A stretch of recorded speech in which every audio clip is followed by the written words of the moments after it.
বন্ধুরা, আমার পেটে ভীষণ ক্ষুধার কারণে গেছি যে আজকে একটা ডিম পোলাও খাইলাম, কিন্তু এনে যায় দিই সবাই কাচ্চি বিরিয়ানি খাইতেছে। আমারও মন চাইছে কাচ্চি বিরিয়ানি খাইতে, তাই বসে পড়লাম কাচ্চি বিরিয়ানি। এই যে দেখেন সসটা নিলাম ডাইলিয়া, এই সেই মজা লাগতেছে। এই সালাদ আরও মজা। দেখেন আমি টিয়া দিয়ে কিনলাম, দিয়েছে জিনিসটা আমার কি দিছে, ও নলি দিছে, একটা নলে দিছে। নলে তো খাইতে ভালো লাগে নাকি? দেখেন কাচ্চি বিরিয়ানির সাথে কত বড় নলি, 200 টাকা দাম।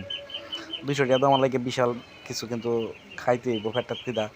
খাইলাম শশা, হ্যাঁ, এই যে মাংস চিরা চিরা খাইতেছে, একটা কাঁচামরিচও খাইলাম। দেন মাংসটা আসলেই ভালো লাগছে, কাচ্চি বিরিয়ানি ভালো লাগছে। ভিতরে একটা আলু দিছে, একটা ডিম দিছে, নলিটা একটু একটু মাংস চিরা চিরা খাইতেছি, হাতে চিরা দিতেছে, খুব নরম নরম জিনিসটা খাইতাম ভাবতেছি।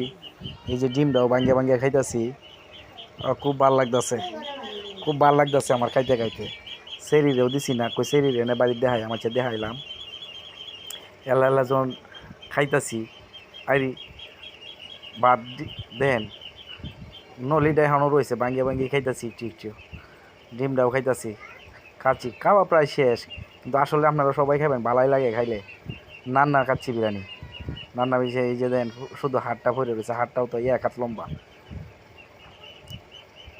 দিয়েছি। একটু চুইসা কিরম লাগে না, ভালো লাগে না, যে হাড্ডিটা ভালাই দিলাম। এখন ডিমটা রয়েছে, ডিমটা ভাঙ্গিয়া ভাঙ্গিয়ে খাই, বাটিও শেষ। কী আর অবস্থা, ডিমটাই খাই এখন, ভালাই লাগলো। ডিমের কুসুমটা চিন্তা করলাম, আচ্ছা খাই। খাই এক গ্লাস পানি খাইলাম, ও